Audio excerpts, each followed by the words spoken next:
Nah, kemudian setelah pembahasan diagram kartesian itu nanti kita selain koordinat ya, kita juga akan mengenal yang namanya kuadran. Jadi di diagram kartesian tuh Anda lihat itu sebenarnya kan kalau misalkan dibagi dengan sumbu X dan sumbu Y-nya, itu area bisa dibagi menjadi 4.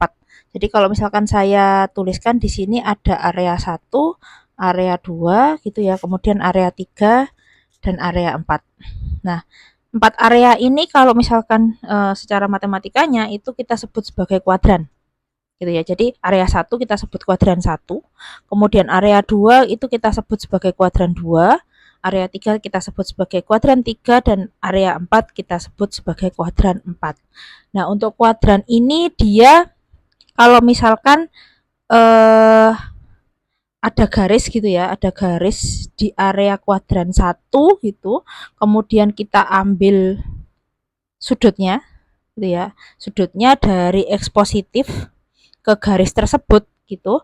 Maka sudutnya itu kalau di kuadran 1, di area kuadran 1 itu pasti nilainya adalah sekitar 0 sampai 90 derajat. Jadi untuk derajatnya di sini Anda lihat ya. Kita ambil nolnya itu adalah dari X positif. Sekali lagi dari X positif gitu ya. Jangan karena kita kecenderungan biasanya kiri dulu, itu maka biasanya nanti jangan-jangan kesalahan itu nolnya ditaruh sini. Bukan ya. Jadi nolnya itu dari X positif sekali lagi.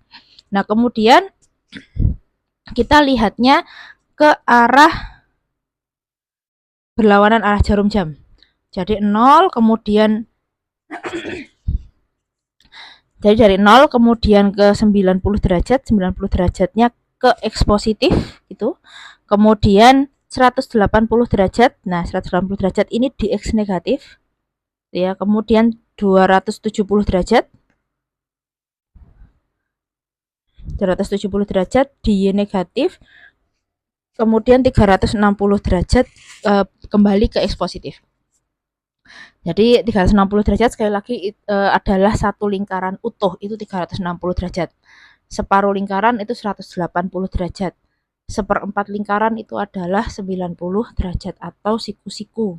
Gitu ya, jangan sampai ada yang masih bingung perkara derajat ini. Kalau misalkan masih bingung, Anda bisa lihat di YouTube gitu ya, cari bagaimana cara untuk membaca degree atau derajat gitu ya. Oke. Nah, kemudian untuk pembacaan derajatnya itu sekali lagi ambil dari X positif. Jadi kuadran 1 itu dia tempatnya kalau nilai X sama Y-nya positif. Dan derajatnya adalah di antara 0 sampai 90 derajat. Nah, kemudian kuadran 2 ya, kuadran 2 di situ Anda lihat X-nya negatif, tempatnya X-nya negatif, Y-nya positif. Itu akan kita punya nilai 90 sampai 180 derajat area yang 2. Kemudian kuadran 3 itu kita punya X-nya negatif, kemudian Y-nya negatif. Kuadran 3 ada di sini. Dia tetanya antara 180 sampai 270 derajat. Kemudian tetanya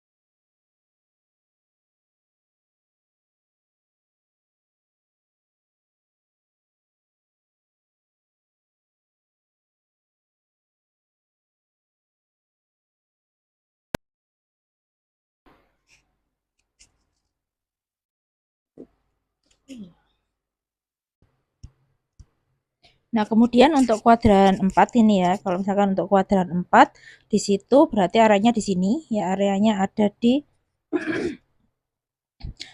sini gitu ya. Berarti itu adalah di area ketika Y-nya negatif dan X-nya adalah positif dan sudutnya itu adalah antara 270 derajat sampai 360 derajat seperti itu. Nah, contohnya misalkan yang tadi ya, untuk apa namanya, titik-titik yang tadi gitu, titik-titik yang contohnya tadi itu, kalau misalkan saya tarik garis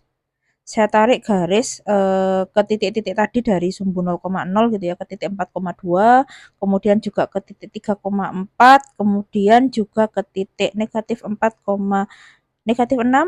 itu sama, ke 2, -4. Jadi sini contohnya full ya, ada yang di kuadran 1 gitu ya, kemudian ada di kuadran 2, ada yang di kuadran 3, ada yang garisnya di kuadran 4.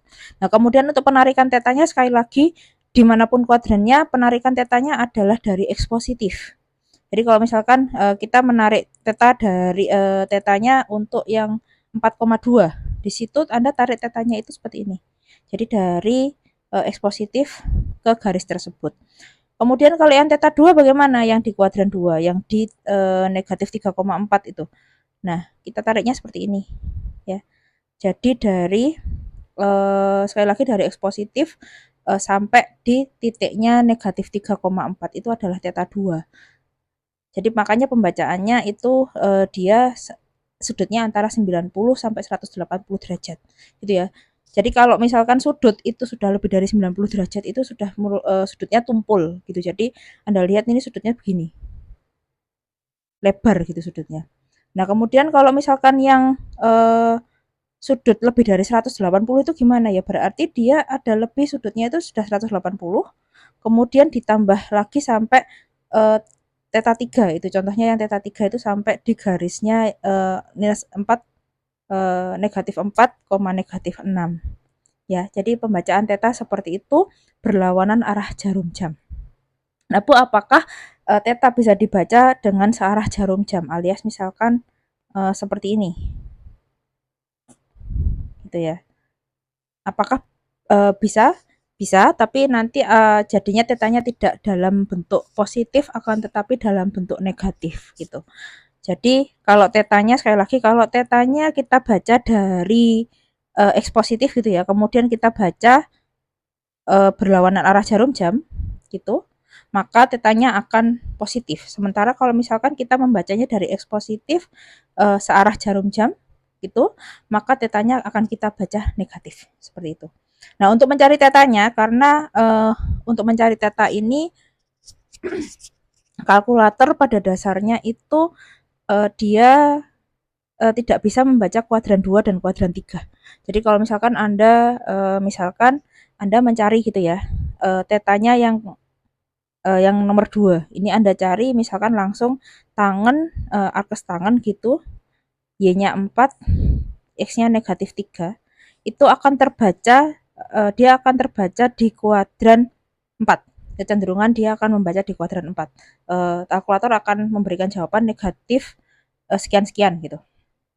Gitu. Jadi caranya bagaimana untuk biar kita tepat untuk mengetahui tetanya ini berapa. Nah, caranya adalah seperti ini ya. Ada cara-cara ini yang saya tuliskan gitu, biar Anda bisa mengetahui nilai tetanya itu kuadrannya tepat gitu ya, dan nilai kuadrannya pun tepat di kuadran mana. Jadi yang pertama itu jika diketahui nilai Y dan X-nya gitu ya, maka sudutnya Anda gunakan rumus yang tadi, teta sama dengan arkes tangan dari Y dibagi dengan X tanpa mengikutkan tanda negatif pada perhitungan. Jadi kalau misalkan ada negatifnya jangan dihitung dulu, sama seperti Anda ngitung vektor. Itu ya, kalau ada negatifnya jangan ditaruh dulu negatifnya untuk perhitungan. Kemudian Anda cek tanda positif sama negatifnya, itu Anda cek tanda positif sama negatifnya dari Y sama X.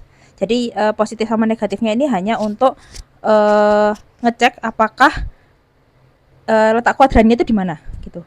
Jadi untuk ngecek letak kuadrannya itu ada di sebelah mana, positif sama negatifnya. Sekali lagi hanya untuk melihat letak kuadrannya gitu.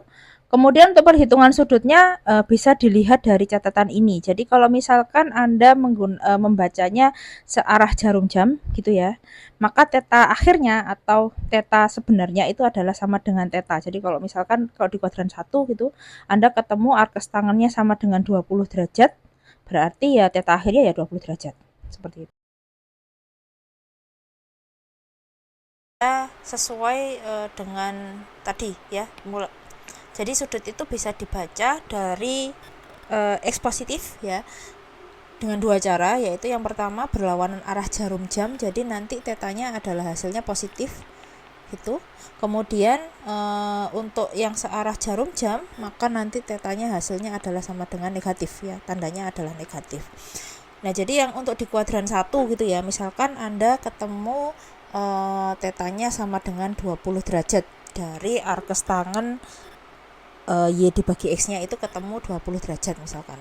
Maka teta akhirnya adalah sama dengan teta atau sama dengan 20 derajat gitu ya. Nah, kemudian kalau di kuadran 2 alias nanti nilai X-nya negatif gitu. Kalau misalkan di kuadran 2 berarti X-nya negatif ya, kemudian Y-nya positif gitu ya. Nah, sementara tetanya yang ditemukan adalah 20 derajat. Bagaimana caranya biar kita bisa membaca ini di kuadran 2 gitu ya. Padahal X-nya negatif sama Y-nya positif, berarti di kuadran 2 gitu ya. Maka teta akhirnya adalah 180 dikurangi sama teta.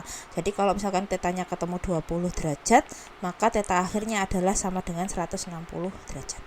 Ya, jadi sesuai sama yang saya jelaskan tadi. Kalau di kuadran 2 berarti derajatnya atau sudutnya adalah di antara 90 sampai 180 derajat begitu.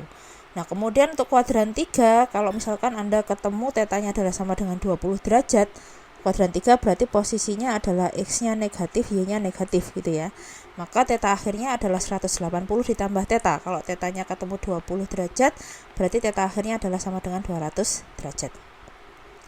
Kemudian kalau di kuadran 4 berarti kalau ketemu tetanya 20 derajat berarti tetanya adalah sebetulnya adalah 340 derajat.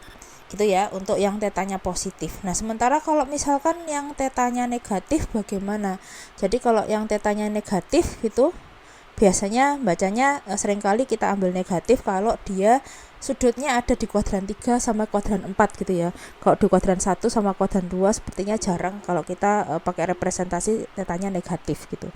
Contohnya misalkan ketemunya tetanya adalah sama dengan 340 derajat ini ya. Kalau misalkan kita bawa sudutnya searah jarum jam, jadi seperti ini kalau misalkan digambarkan itu berarti posisinya dia sudutnya ada di sekitar sini di kuadran 4 gitu ya, di kuadran 4. Kalau misalkan kita baca secara positif berarti berlawanan arah jarum jam seperti ini. Oke, kalau kita misalkan kita bacanya tetanya adalah dari X positif gitu ya, X positif sampai ke garis yang ada di kuadran 4 itu, maka tetanya adalah teta akhirnya ya, kita ambil teta akhirnya tadi kita ketemu adalah sama dengan 360 adalah sama dengan 340 derajat. Nah, kalau kita baca dari searah bagaimana? Ya, searah tadi kita kan ketemu tetanya adalah sama dengan 20 derajat ya, bukan yang teta akhir tapi yang teta yang kita hitung dari arkes tangan gitu ya. Nah, kalau misalkan di kuadran 4 bagaimana? Kalau misalkan kita membacanya dari searah jarum jam, maka kita bacanya adalah sama dengan tetanya sama dengan teta akhirnya sama dengan negatif 20 derajat gitu ya, jadi negatif gitu. Jadi kalau misalkan sekali lagi negatif itu kalau pembacaannya adalah dari X positif kemudian kita bacanya searah jarum jam seperti itu. Nah, jadi kalau misalkan tetanya negatif untuk searah jarum jam di kuadran 1 rumusnya itu sama dengan teta dikurangi 360. Kemudian untuk yang di kuadran 2 itu negatif 180 dikurangi sama teta gitu. Kemudian kalau misalkan di kuadran 3 negatif 180 ditambah teta, kemudian di kuadran 4 itu sama dengan negatif teta gitu ya. Sekali lagi untuk kuadran 3 sama kuadran 4 biasanya untuk negatif ini lebih cenderung di kuadran 3 sama kuadran 4 representasinya gitu. Jadi kalau di kuadran 1 jangan sama kuadran 2 jangan gunakan negatif, itu akan lebih baik gitu ya, atau amannya Anda menggunakan yang positif saja seperti itu. Untuk contohnya akan dilanjutkan di video selanjutnya gitu ya, untuk contoh-contoh masing-masing kuadran.